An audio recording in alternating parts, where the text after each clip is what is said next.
Everyone, welcome back to the another new video.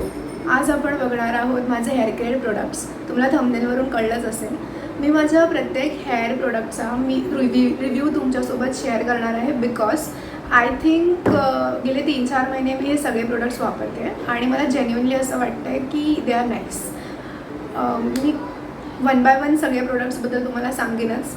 So तुम्ही video शेवटपर्यंत नक्की बघा and let's begin.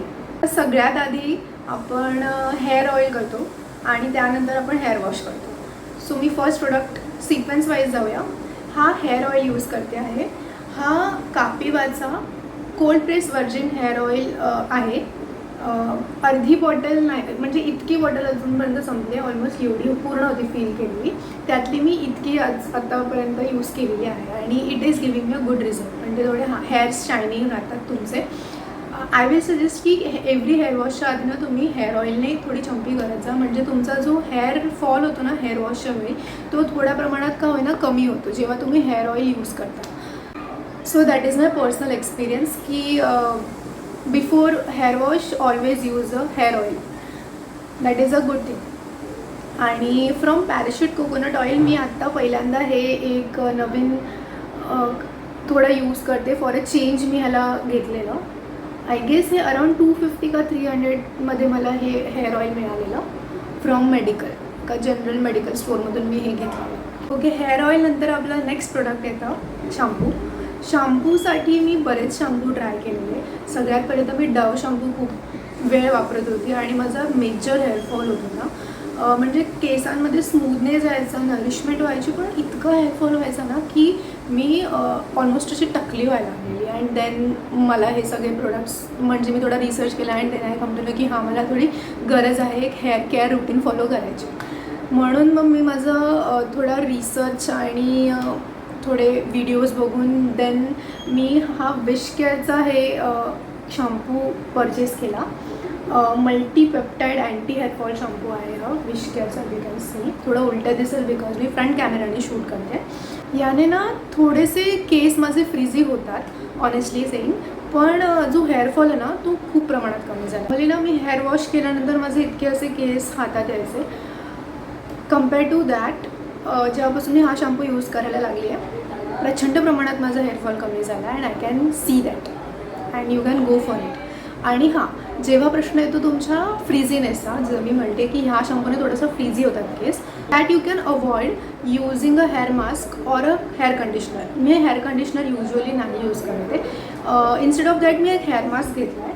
Me next product आपण तोच आहे आपला. So we will quickly go with the next one. Okay, after shampoo जेव्हा माझे केस असे थोडेसे 1 वॉश मी नॉर्मल शॅम्पूने करते आणि त्याच्यानंतर पूर्ण ऑइल त्याच्यातून निघून गेल्यानंतर मी पुन्हा एकदा थोडासा शॅम्पू घेते आणि आपल्या स्काल्पवर लावते अँड देन एंड्सला मी हा हेअर मास्क यूज करते. हा प्लमचा coconut and peptide hair mask आहे. हा पण खूप छान आहे. थोडा नाही, हा बराच संपला आहे आणि हा पण खूप छान मॉइश्चराईज देतो तुमच्या हेअर्सला. It's a good product. हा अराउंड मी ह्याच्यावर प्राईस नाही आहे, पण मी आय थिंक हा 500 रुपीजला घेतलेला आणि हा जो शॅम्पू आहे तो पण 500 रुपीजचा आहे. आणि हा आता ऑलमोस्ट एवढी बॉटल झाली आहे. Last 4 to 5 months before me हा परचेस केलेला होता. सो तुम्ही एक 6-7 महिने मे बी हा जाईल तो. ओके, ऑइलिंग झालं, शॅम्पू झाला आणि हेअर मास्क झाला. त्यानंतर थोडे आपण आता ह्या स्टेजमध्ये काही केस दिसत आहेत, त्या 3 स्टेप्स नंतर माझे. तर त्यावेळी मी यूज करते हे स्ट्रिक्सचं हेअर सिरम. हे तर सगळ्यांना माहिती आहे, हे नॉर्मल हेअर सिरम आहे ज्याच्याने आपल्या केसांना थोडी शाईन मिळते. ठीक आहे. हे आहे माझं बेसिक गो टू 4 प्रोडक्ट्स जे मी वापरते. देन रात्रीच्या वेळी रेग्युलर जेव्हा हेअर ऑइल नाही करत मी, तेव्हा ना हे रोजमेरी वॉटर आहे आणि मी तुम्हाला सांगते हे खूप खूप खूप मस्त प्रोडक्ट आहे माझ्या हेअर्ससाठी किंवा कोणाच्याही हेअर्ससाठी ओव्हरऑल. सॉरी. सो मला असं म्हणायचं होतं की ह्या प्रोडक्टने ना थोडंसं तुमच्या केसांमध्ये एक तो रोजमेरीचा वास आहे ह्याच्यामध्ये, जो खूप छान आहे. आणि तुम्हाला माहिती आहे की रोजमेरीचे फायदे काय आहेत आपल्या केसांसाठी. थोडे केस थिक होतात, थोडे वॉल्युमाइज होतात आणि मला असं नॉर्मली असं वॉटर स्प्रे आपण करतो स्काल्पवर थोडं थंड वाटतं. सो त्या टाईपमध्ये मी ह्याला यूज करते. इट्स अ व्हेरी नाईस आणि इझी टू यूज प्रोडक्ट आहे. ओके, आणि आता लास्ट प्रोडक्ट आहे जे मी माझ्या हेअरफॉलनंतर विकत घेतलेलं. हे आहे विश केअरचं हेअर ग्रोथ सीरम.